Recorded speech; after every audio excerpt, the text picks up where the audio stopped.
అందరికీ నమస్కారం అండి. అందరూ ఎలా ఉన్నారు? నేను బాగున్నాను. అందరూ బాగుండాలి అని మనస్ఫూర్తిగా భగవంతుడిని అయితే కోరుకుంటూ వెల్కమ్ టు లక్ష్మీ వండర్స్. ఈరోజు వీడియోలో సాక్షాత్తు పరమశివుణ్ణి ఆకాశంలో దర్శించే అద్భుతమైన రోజు శివముక్కోటి. శివముక్కోటి ఏ రోజు వచ్చింది, ఆ రోజు విశిష్టత ఏమిటి, పరమశివుణ్ణి ఆకాశంలో చూడటం అనే అద్భుతమైన రోజు అని ఎందుకంటారు అనే అనేక విషయాలతో పాటు ఆ రోజు ముఖ్యంగా ఒక ప్రత్యేకమైన వాటితో స్వామివారికి కనుక పూజ చేస్తే విశేషమైన ఫలితం అయితే కలుగుతుంది. ఇలాంటి మరెన్నో విషయాలను చెబుతూ మన ఇంటిలో సులభంగా పూజ చేసుకోవటం చూపిస్తాను. వీడియోని ఎక్కడా స్కిప్ చేయకుండా చివరి వరకు అయితే చూడండి. వీడియో నచ్చితే ఒక్క లైక్ ఇవ్వండి.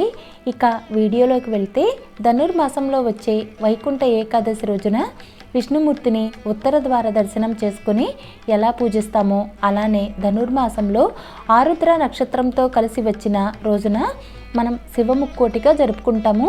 అయితే ఈ సంవత్సరం 2023వ సంవత్సరం డిసెంబర్ 27 బుధవారం రోజున ఆరుద్ర నక్షత్ర దర్శనం అయితే ఉంది కనుక ఆ రోజు మనం శివముక్కోటిని జరుపుకుంటాం. శివముక్కోటి రోజున శివాలయాల్లో కూడా ఉత్తర ద్వారం గుండా ఆ పరమశివుణ్ణి దర్శనం చేసుకోవాలి. వైకుంఠ ఏకాదశి రోజున ఆ ముక్కోటి దేవతల సంపూర్ణ అనుగ్రహం ఎలా కలుగుతుందో శివముక్కోటి రోజున శివునికి పూజ చేసినా కూడా సమానమైన ఫలితం అయితే కలుగుతుంది. శివముక్కోటి రోజు సూర్యోదయానికి ముందే నిద్రలేచి ఇంటిని శుభ్రం చేసుకొని తలస్నానం చేసి శుభ్రమైన వస్త్రాలను ధరించి మీరు పూజ గదిలో అయినా పూజ చేసుకోవచ్చు. లేదా ప్రత్యేకమైన పీఠం ఏర్పాటు చేసుకుంటే పీఠం ఏర్పాటు చేసుకునే దగ్గర ఆవు పేడ ఉంటే ఆవు పేడతో అలికి ముగ్గు వేసుకొని దాని మీద పీఠం పెట్టుకోవాలి. ఆవు పేడ లేదు అనుకుంటే పసుపుతో అలికి అయినా ముగ్గు వేసి పీఠం ఏర్పాటు చేసుకోవచ్చు. ఆ పీఠం మీద నలుపు వస్త్రం కాకుండా ఏదైనా క్లాత్ వేసుకోవచ్చు. ముందుగా పార్వతీదేవితో కూడిన పరమశివుని పటంకు గంధం కుంకుమ బొట్లు అయితే పెట్టుకోవాలి.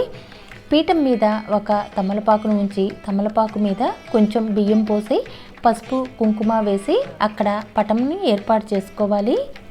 స్వామివారిని పూలతో అలంకరించుకున్న తర్వాత మీ ఇంట్లో శివలింగం ఉంటే శివలింగానికి అభిషేకం చేసుకోవచ్చు. లేదు అంటే ఇంటిలో పూజ చేసిన తర్వాత మీకు దగ్గరలో ఉన్న శివాలయానికి వెళ్ళి అభిషేకం చేపించుకోవచ్చు.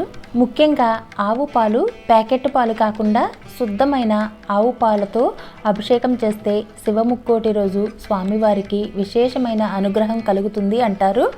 పంచామృతాలతో అభిషేకం చేసిన లేదా ఇలాగా పసుపు కుంకుమ గంధం విభూది నీటితో ఇలా 5 అభిషేకమైనా చేసుకోవచ్చు. మన శక్తి కొలది మనం ఎలా అయినా మన ఇంట్లో చేసుకోవచ్చు. శివాలయానికి వెళ్తే మాత్రం పంచామృతాలని తీసుకువెళ్ళండి. అక్కడ పంచామృతాలతో శివయ్యకు అభిషేకం చేస్తే చాలా మంచిది.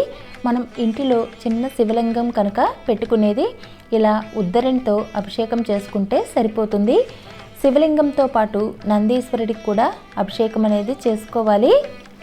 ఇలా అభిషేకం చేసిన తర్వాత స్వామివారిని శుభ్రపరిచి గంధం కుంకుమతో అయితే అలంకరించుకోవాలి. ఇక ఈ అభిషేకించిన నీళ్లను మనం ఇంటిలో మన తల మీద అలానే మన కుటుంబ సభ్యుల మీద తర్వాత మన ఇంటిలో అంతా చల్లుకొని తర్వాత ఎవరు తొక్కని చెట్లు మొదల్లో వీటిని పోసుకోవచ్చు అన్నమాట. ఇవి అన్నీ కుదరదు అనుకున్నా కూడా ఒట్టి నీటితోనైనా స్వామివారికి అభిషేకం చేసుకోవచ్చు. స్వామివారు అభిషేక ప్రియులు కనుక చిన్న ఉద్దరణతో 5 ఉద్దరణలు నీళ్లు పోసినా సరిపోతుంది అంటారు. పటం దగ్గర చిన్న పీఠం పెట్టుకొని దాని మీద వెండి ఇత్తడి రాగి ఏదైనా సరే ఒక ప్లేటును పెట్టుకొని దాని మీద శివలింగం పెట్టుకోవాలి. ప్లేటులో బియ్యం కానీ పూలు కానీ ఏమీ పెట్టకండి. ఎందుకు అనేది నేను తర్వాత చెప్తాను. స్వామివారి ఎదురుగా ఒక తమలపాకు మీద నందీశ్వరుని కూడా ఏర్పాటు చేసుకోవాలి. తర్వాత స్వామివారిని ప్రమిదలు పెట్టుకునే ప్రదేశంలో పూలతో అయితే అలంకరించుకోవాలి. శివముక్కోటి రోజున ఆకాశంలో ఆరుద్ర నక్షత్రం దర్శనమిస్తుంది. అంటే చంద్రుడితో కూడి 3 నక్షత్రాలు ఒకే వరుసలో దర్శనం అయితే ఇస్తాయి. దానినే ఆరుద్ర నక్షత్రం అంటారు. ఆరుద్ర నక్షత్రంలో శివస్వరూపం దాగి ఉన్నది అంటారు. అంటే ఆరుద్ర నక్షత్రాన్ని చూస్తే సాక్షాత్తు పరమశివుణ్ణి చూసినట్లే అని పురాణాల్లో అయితే ఉంది. ఒకవేళ మీరు పూజ చేసే వీలు కాదు అనుకుంటే ఆరుద్ర నక్షత్ర దర్శనం మాత్రం తప్పకుండా చేసుకోండి. శివముక్కోటి రోజున శివునికి పూజ చేసి ఆరుద్ర నక్షత్రం చూస్తే సుబ్రహ్మణ్యుని కన్నా ప్రీతిపాత్రులమైన భక్తులం మనమే అవుతామని శివపురాణంలో అయితే చెప్పబడింది. కనుక ఆ రోజున మీ శక్తి కొలదే శివునికి పూజ మాత్రం ఖచ్చితంగా చేసుకోండి. ఇలానే చేయాలి, నేను చెప్పినట్లే చేయాలి అనేం లేదండి. మీకు నచ్చినట్లు, మీకు తోచినట్లు ఎలా అయినా చేసుకోవాలి. భక్తి ప్రధానం అన్నమాట ఇక్కడ. అంతే, మీ శక్తి కొలది మీ ఓపిక కొద్దీ అలంకరణ అయితే చేసుకొని స్వామివారిని పూజించుకోవచ్చు. ఇక పూజా విధానంలోకి వెళ్తే ఏ పూజ చేసినా ముందుగా గణపతిని పూజిస్తాం కనుక ఒక ప్లేటులో 3 గుప్పెళ్ళు బియ్యం పోసి పసుపు కుంకుమ వేసి గణపతిని, విగ్రహం ఉంటే విగ్రహాన్ని లేదా పసుపు గణపతిని అయినా ఆ ప్లేట్లో అయితే పెట్టుకోవాలి. స్వామివారిని కూడా పూలతో చక్కగా అలంకరించుకోవాలి. నేను ఇక్కడ చూపిస్తున్నవి ప్రమిదలు వెరైటీగా ఉన్నాయి కదా అని తీసుకున్నాను.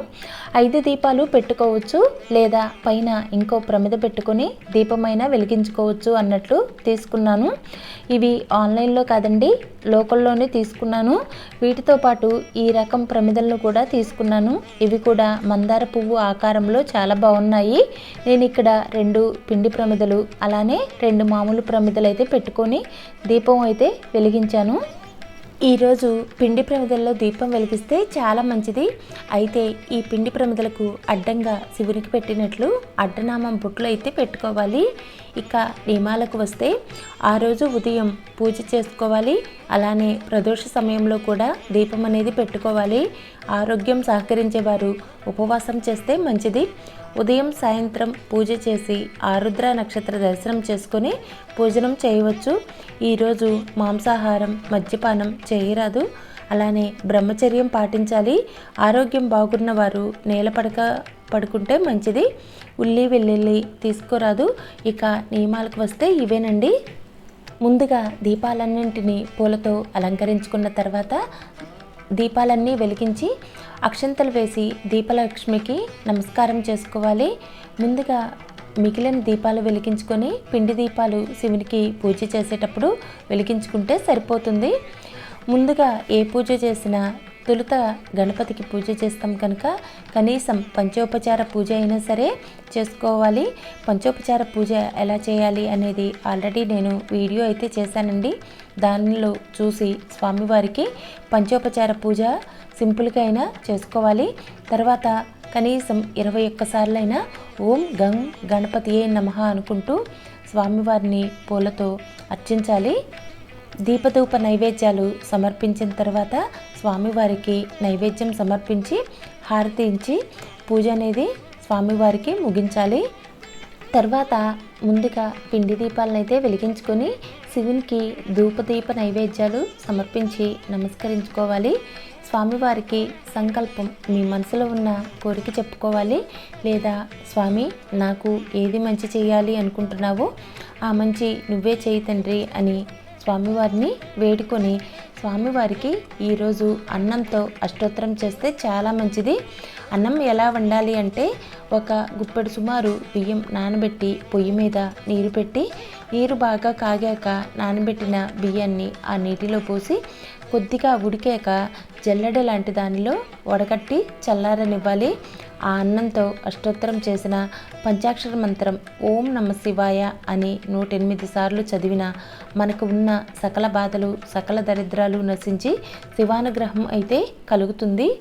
అన్నంతో అష్టోత్తరం చాలా చాలా మంచిదండి. ఈరోజు ముఖ్యంగా ఇది మాత్రం మిస్ అవ్వకుండా ఇంట్లో పూజ అనేది చేసుకోండి. నేను ఇందాక ప్లేట్లో ఏమీ వేయకుండా శివలింగాన్ని పెట్టమన్నది అందుకే. అన్నంతో స్వామివారికి అష్టోత్తరం చేస్తాం కదా, ఆ అన్నాన్ని మనం ఇంటికి కుటుంబ సభ్యులు మనము ప్రసాదంగా స్వీకరించాలి.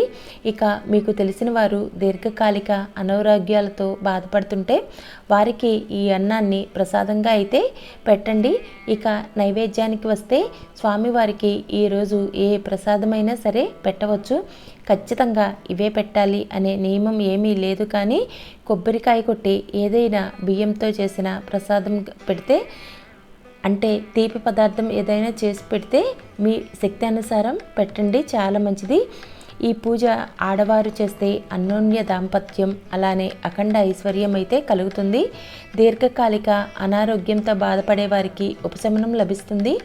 ఆర్థికపరమైనటువంటి అలానే కుటుంబ కలహాలు, దీర్ఘకాలికంగా పిల్లలు లేని వారికి ఇలా ఒకటేమిటి అన్ని బాధల నుండి కూడా మనం బయటపడతాము. ఈ ఒక్క పూజ చేస్తే ఇవన్నీ కూడా మనకు బాధలు అనేది నశించి మనకి అష్టైశ్వర్యాలు కలుగుతాయి అని శివపురాణాల్లో చెప్పబడి ఉంది. మీకు ఈ పూజ గురించి ఇక ఎలాంటి సందేహాలు ఉన్నా కూడా నాకు కామెంట్ అయితే చేయండి, తప్పకుండా సమాధానం ఇస్తాను.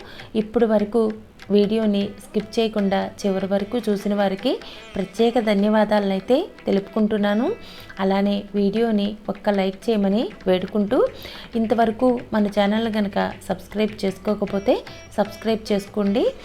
సర్వే జన సుఖినో భవంతు, లోకా సమస్త సుఖినో భవంతు. ధన్యవాదాలండి.